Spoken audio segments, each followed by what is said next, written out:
Welcome to Epilogue Podcast, the show where we discuss some stuff that happened on a different show ages ago which nobody really cares about anymore.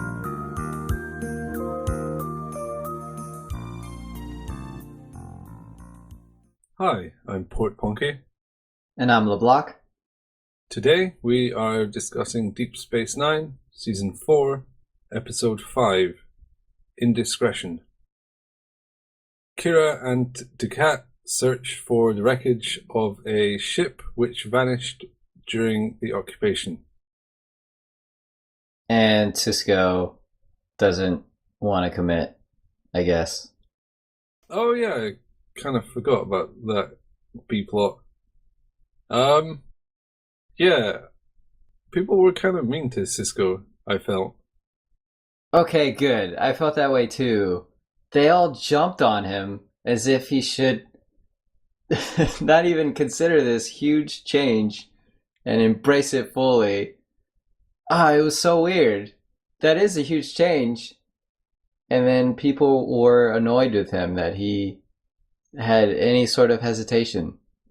Especially considering his wife died because they were with him at work. He had a perfectly reasonable explanation. Oh, my wife died because of my line of work. I don't want you to bring you closer to my line of work. Never mind. Oh yeah, I don't think people would just get better from that after 3 years. That would probably stay with you for the majority of your life. But no, everyone just piles on him. Oh, what are you doing, Cisco? Come on, be enthusiastic. And then, of all people, he asks Bashir for relationship advice. He gets some from Quark as well, which is even worse, but they did acknowledge quite humorously that Quark is not particularly modern in his approach to romance. Not exactly qualified to speak about romance. I felt a bit bad for Cisco. He seems okay with it in the end, but I guess he has to be. He wants to live up to the expectations of everyone else. Which is only going to make any issues he has about this topic worse. Oh, it'll be fine. Well, yeah, it will, because he's a psychopath and will just casually walk through the situation. That's right, isn't it? Yes, that's correct. This was all a giant ruse. He wasn't really frazzled. He wanted to manipulate everyone else. That doesn't make sense. He wanted to tease out what everyone would say in the face of a hesitant Cisco. Well, all they said was stop hesitating, so that wasn't particularly enlightening. Not a lot of information gained. Other than the slightly upbeat B-plot, there was quite an exciting A-plot. I like the A-plot a whole bunch, and a lot of it was merely Dukat and Kira talking. But we know the history of these two, and it's so loaded. So everything they say to each other has a lot of weight. I love that conversation in the runabout. Dukat thinks he's paying Kira and the Bajorans a compliment by saying, "Oh, our treatment of your people made you stronger." And he thinks he's being a good guy about it, but he's oblivious to how horrible he is. He's a little bit off kilter, that guy. The way it's set up, he is like Hitler, basically. He's the Cardassian Hitler of the Bajorans. As in, he's responsible for, not personally, but politically responsible for so many deaths and all this stuff. So, I don't know, it's odd that they're even willing to listen to him at all, like carry on a conversation. She knows she won't be able to continue with this mission unless he's there. It's all about meeting her own ends and suffering through Dukat's wonderful voice. I kind of get annoyed at the frequent usage of Ducat. It starts to feel like there's only one Cardassian, one Cardassia. It's Ducatsville. It might have been nice to see a different one in this episode. Oh, well, okay, for the first half anyway. For the second half, once we get Zial involved, obviously that's to tie it back to Ducat, but they need to do more episodes where they interact with other Cardassians. It's starting to become overly Ducat-centric. I agree. They lean on him a lot. And I was hoping for a Kira and Garrick team up, even though it wouldn't make any sense because he's exiled and they wouldn't use an exiled Cardassian for this mission. But as you said, it would have been a good opportunity for a new Cardassian to show up, except for where they eventually took the story. It doesn't need to be this episode. It's more of a general thing. He's always the guy they choose to do everything with the Federation. I mean, it would make sense if he was the Federation liaison or something, but he's not. He's just a random government dude. He's fond of the Deep Space Nine crew, so he keeps finding ways to return. He's fond of Kira and Bajorans. That's probably the weirdest thing of all. Well, a lot of people, when society or something tells them they shouldn't like something, yet they do, then they overcompensate in ways to show that they aren't fond of that thing. So a lot of crusaders, for example, against homosexuality, a lot of times they end up being closeted homosexuals. So I saw it as something like that. Yeah, but they don't turn gay because they're anti-gay. Or maybe they do. I don't know that they don't. That seems overly simplistic. It does. And I don't think that you can really turn gay. Oh, I'm not suggesting that he wasn't in love with Bajorans and then it happened. I'm saying he always loved Bajorans and he knew he wasn't supposed to because they are being occupied, and then he overcompensated. It makes him a very strange guy because a lot of the time he said, "Oh, I was really doing the best for Bajor," and I think he actually really believes that. He does, yes. Yeah, I'm not saying it's correct. He clearly was nuts, but yeah, he's a strange guy. If this plot happened earlier in this show's run, where Ducat ends up with an illegitimate child, I would have thought, okay, that child will never be mentioned again. But we are seeing much better written episodes and a respect for continuity that I expect the show to explore this and the fallout of what happens to Ducat. Well, to quote Ducat, I'll let you know. And they always do. They left that hook in there. No, they don't. Oh.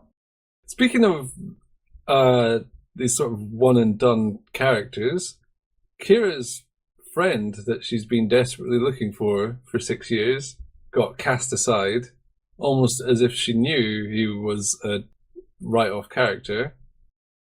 So she asked the slave Bajoran, where's Larrett, or whatever his name was.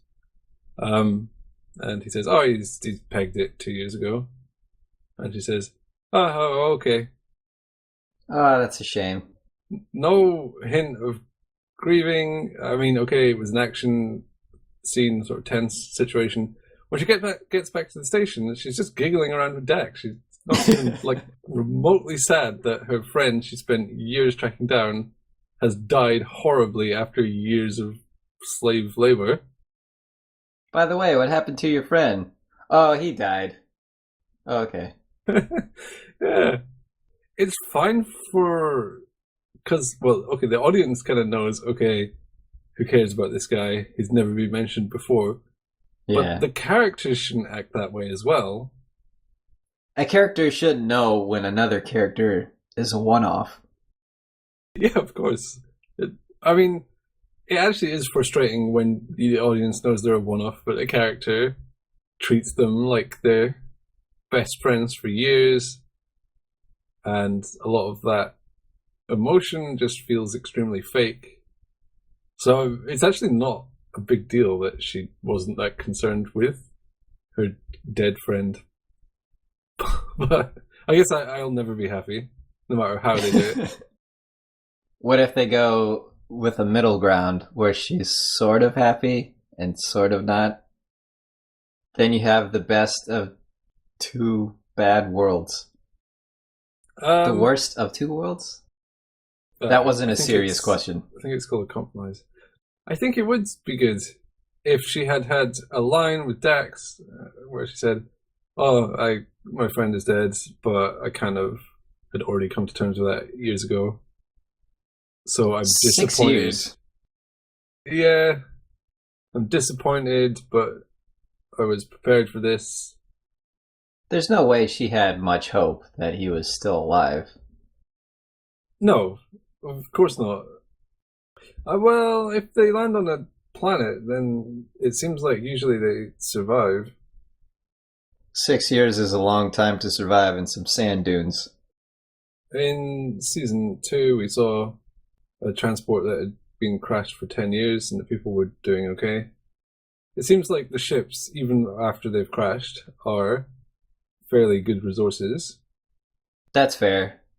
She did perk up when they found the wreckage and the low number of graves. She was quite encouraged by that, although it was a pretty harsh planet. I have a question about the kind of plot here. So, the Breen are keeping these Bajorans prisoners so they can mine, and I guess they're maybe keeping some Cardassians prisoner as well. And Ducat explains that the Breen are a sort of ice race, and the planet is far too hot for them. But then they still have to be there patrolling the mines to make sure the prisoners don't escape. So, what exactly is the point of that? I didn't understand that either. To what end do they want that mine mined? What will they do with that material? Oh, it's dilithium. It's good for making weapons and warp engines and stuff.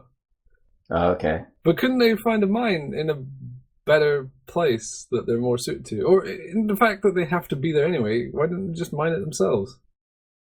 Slave labor is cheap? Well, I guess, because you could just replicate all the food and stuff. So, yeah. But then they still have to be there to patrol anyway, which is fairly comparable to actually just mining it. It was a good, exciting kind of action sequence. It was just a bit odd. They could have thrown a line in, like, "Oh, typical Breen, they're always doing this." They have a penchant for finding mines on heated planets. How did they even find it? Why did they explore this planet? Oh, it'll be miserable if we land here. Let's try it out. We need to find a dilithium mine. Where should we look, considering we are ice beings and no one else is? Should we look on cold planets where other people haven't explored? Or should we look on baking hot desert planets where we can't survive? I forgot what the first option was, so let's go with the second. It must have been something like that. I thought this episode was going to end much darker than it did. With Ducat shooting Zial in the face? No, there's no way they would show a child being murdered, but I thought Kira would have to intervene and murder Ducat to save the girl. I thought that's where they were going. I don't think they throw away Ducat like that. It would be a shame, but Kira was convincing when she said, "I promise I'll kill you." Well, they did a good job then, I suppose. if you couldn't quite call it, then that's good. Because it's always annoying when an episode is obvious. I'm not saying they have to be completely unpredictable and everything is a twist. I don't mind if I have a general feeling of where the plot is going. But there should be some illusion that the situation could go either way. The writing should be good enough where you will entertain an idea. And I was entertaining the idea that they would kill off the cat. I've heard some of the ideas you've entertained. So that's not... I don't know if it's the quality of the writing, which was high, or if it's just your brain. No offense. We talked before about comedy in this show and how they don't often do comedy. And this episode had the comedy scene. An extended butt joke. Yep. At the time, I couldn't decide whether it was good or bad. I still don't know if it was good or bad. Well, it's kind That's of a good way to describe it. It's good because stuff can happen to people's butts. And you have to deal with it when it does happen. Yeah, it is a thing. And to have Star Trek be a universe where rectal injuries do not happen would be both probably fine for television, but ultimately a slightly disappointing universe. I don't know. I'm not pro rectal injuries, but it's... Sure sounds like it. It'd just be weird if everyone's derriere were invincible. Excluding Odo. They always get shot in the arm or the side. They never get shot in the back end. But so they did. They actually did an injury to a part of the body that is Google worthy. But then at the same time, it was kind of bad because the cat started bouncing around. That's what I didn't like. Why? When he acted like a child. Well, it was like a sort of 5-inch piece of solid, probably incredibly sharp rock. So you wouldn't want to move and make it wriggle and cause you more pain? No, well, it depends. Some injuries cause people to writhe. For example, have you ever been kicked in the jahooblies? I've had a ball that was kicked that landed in my jahooblies. Did you writhe? No, I crumpled to the ground. Okay, well, yeah, his bouncing around was weird. It just looked weird. Whether or not someone would writhe, it didn't play well on camera. I would agree with that, but it did make me laugh eventually. So that's why I said It wore you down? Yeah, the bouncing was odd, but the giggling and the thing with the dermal regenerator doesn't know how to work. He's just rubbing it on his butt. That I liked. Because everyone uses technology correctly. That you never see someone use something incorrectly. Yeah, it did make me giggle.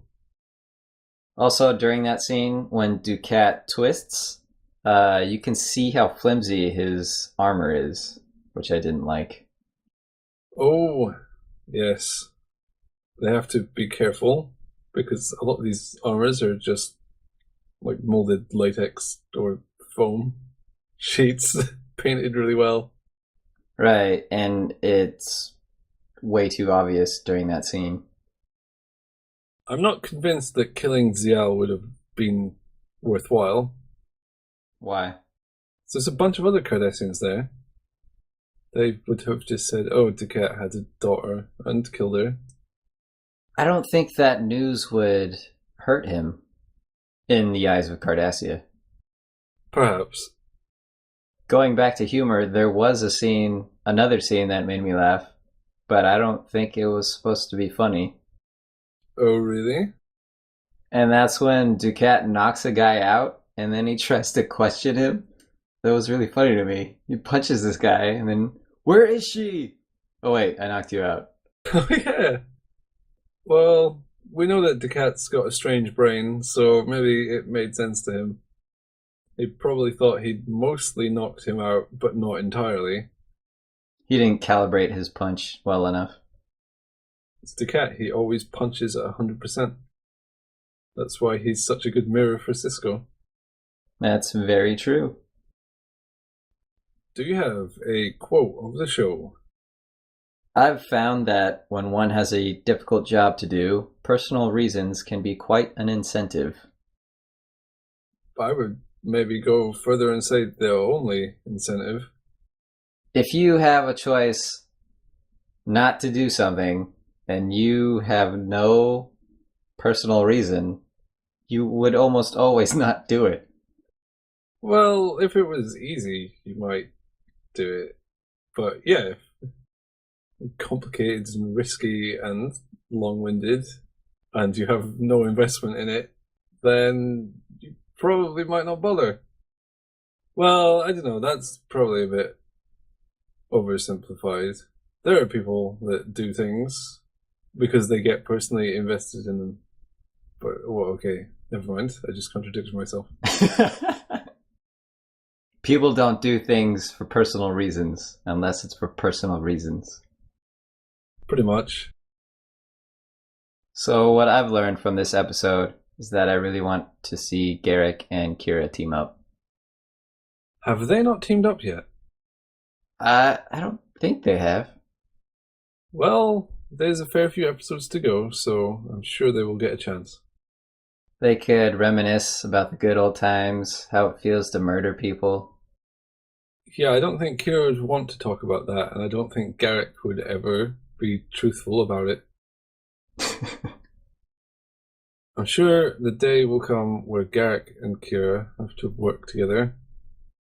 So we should move on and see what the next episode has in store, because it might be that. Or something else. Yes, it is. It's something else. Okay. We've had a string of really good, solid episodes, and I keep waiting for the disaster to come. For the clunker, yeah, it'll come eventually. But the standard is high, so maybe the next episode will be terrible. Who knows? We shall see. Yes, we shall. Okay, bye.